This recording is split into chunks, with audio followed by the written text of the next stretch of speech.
अस्सलामुअलैकुम दोस्तों। अब मैं सोच रहा हूँ कि मैं सी लैंग्वेज की पूरी एक सीरीज़ डालूँ। तो मैं रोज़ एक एक लेक्चर में मैं सी लैंग्वेज का डालूँगा।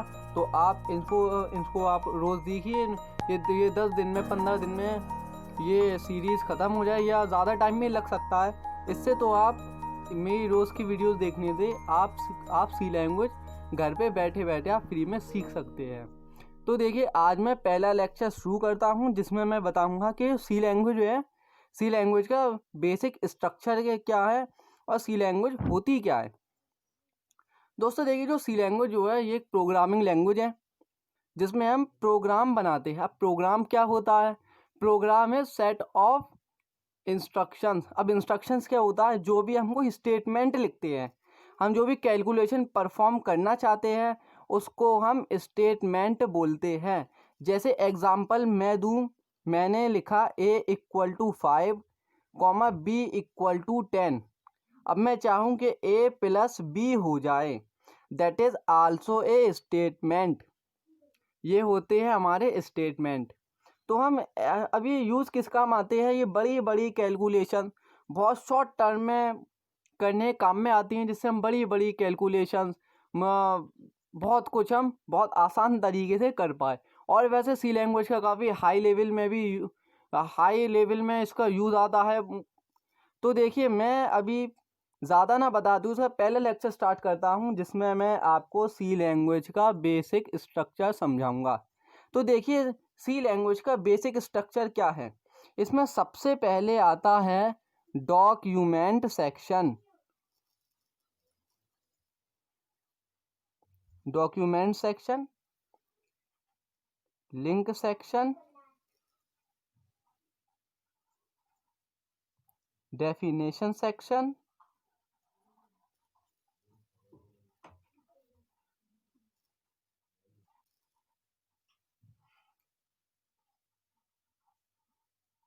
ग्लोबल डिक्लेरेशन,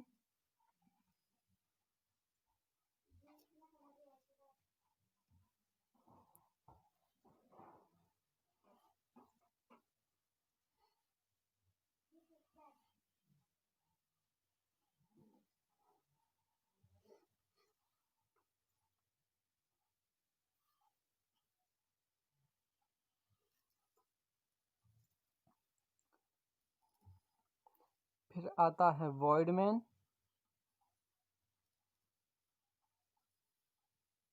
फिर यहाँ पर ये ब्रेसेस आती है। ये वाले जो ब्रेसेस है ये आपको शिफ्ट के साथ में 0 और 9 प्रेस करने पर ये ब्रेसेस लग जाती है। फिर कर्ली ब्रेसेस,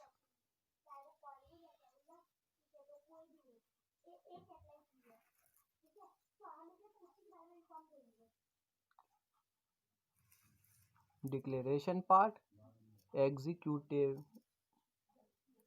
एग्जीक्यूटेबल पार्ट।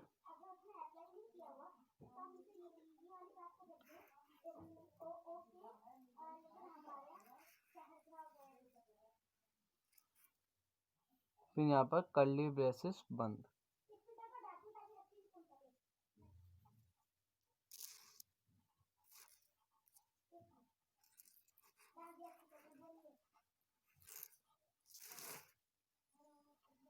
सब रूटीन सेक्शन,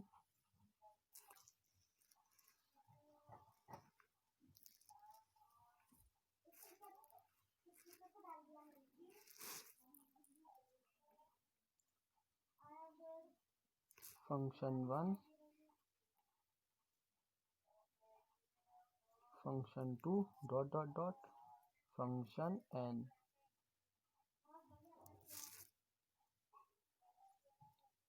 ये हमारे कहलाते हैं यूजर डिफाइंड फंक्शन।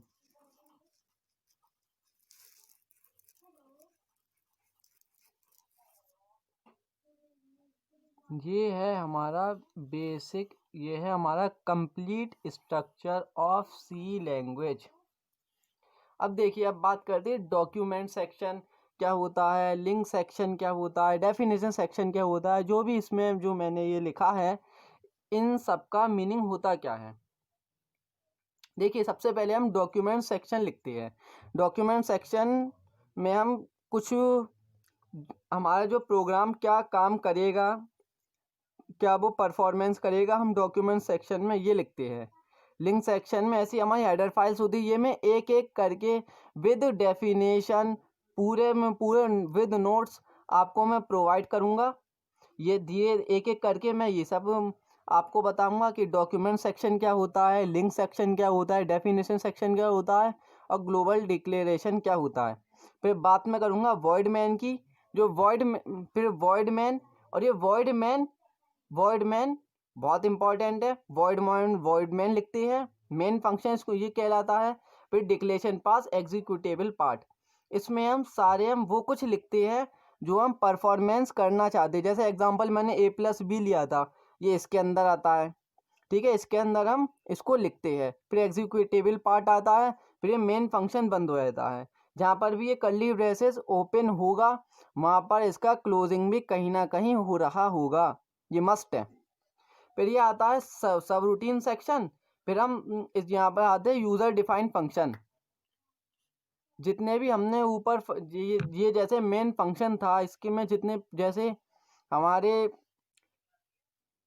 हमारे स्टेटमेंट थे, ऐसे हमें यूज़र डिफाइन अपने खुद के नाम से फंक्शन को डिफाइन कर सकते हैं। ये अभी आपके हो सकता है थोड़ा कम समझ में आ रहा हो, पर जब मैं इसको एक एक करके जब आपको विद डेफिनेशन जब मैं बताऊंगा तो आपके कंप्लीटली समझ में आने लगेगा। तो देखिए, अब आज का पहला टॉपिक बनता है डॉक्यूमेंट सेक्शन का। What is document section?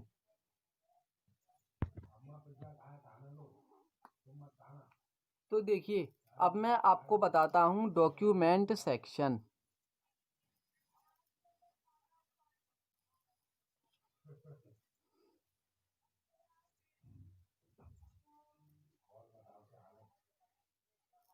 Document section,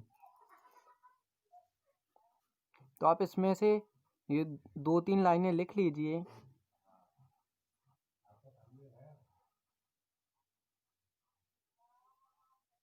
the document section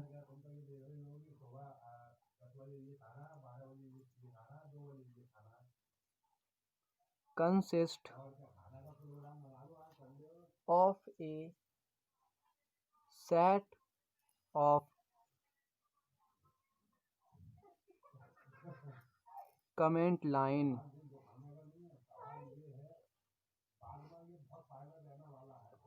given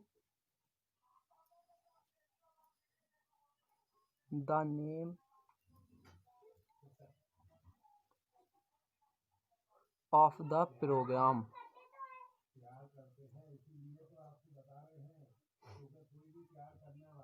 अब इसमें हम ये हमारा हो गया डॉक्यूमेंट सेक्शन। अब देखिए मैं आपको बता दूं कि जो सी प्रोग्रामिंग जो है, इसमें हम कुछ भी स्टेटमेंट्स और फंक्शंस लिखते हैं।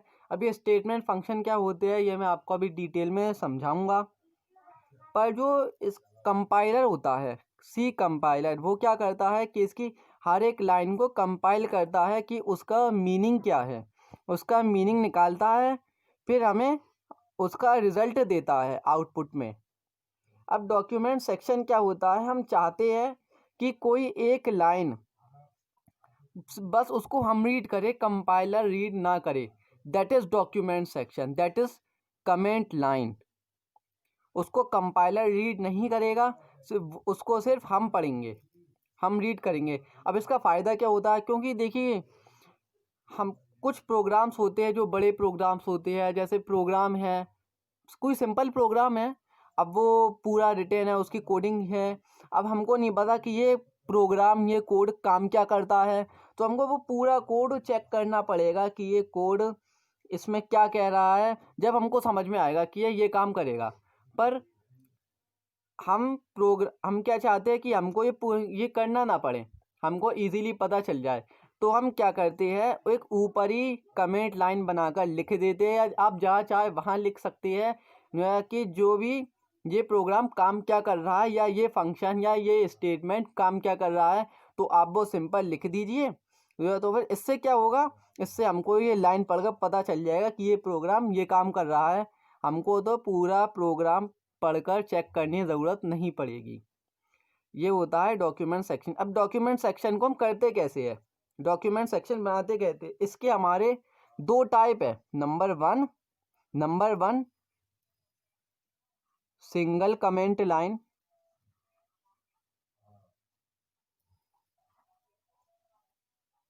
Number 2 multi comment line.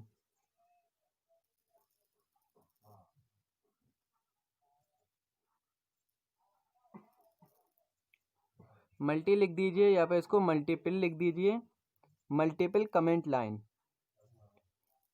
Multiple comment line, आप जो चाहें वो लिख दीजिए। अब देखिए जो ये है सिंगल कमेंट लाइन को मैं बता दूं, इसके लिए आपको बस ये 2 स्लैश बनाने पड़ते हैं। फिर आप इसके बाद जो भी लिख दीजिए, सी का कंपाइलर इसको रीड नहीं करेगा, सी का कंपाइलर इसको रीड नहीं करेगा, तो बस उसको रीड हम करेंगे, हम उसको रीड कर सकते हैं, और कंपाइलर उसको रीड नहीं करेगा, तो हमारी यहाँ सहूलियत हो जाएगी। पर और ये इसकी क्लोजिंग नहीं होता, बस इसकी ओपनिंग ही होता है। अब जैसे मैंने लिख दिया दिस प्रोग्राम इज परफॉर्मिंग, बस हमने ये लिख दिया, तो ये कमेंट लाइन है। अब जैसे हमने यहाँ पर एंटर मारा, एंटर जब हम एंटर की जब प्रेस करेंगे तो ये इस लाइन, तो ये नेक्स्ट लाइन पर आ जाएगा। एंटर प्रेस करने आप लोगों को पता है, तो जहाँ पर भी हम एंटर मारेंगे, एंटर की प्रेस करेंगे, वहाँ पर कमेंट लाइन ख़त्म हो जाएगी। वो कमेंट लाइन ख़त्म। अब इसके हम आगे लिखेंगे एडिशन ऑफ 2 नंबर्स, हमने ये लिख दिया।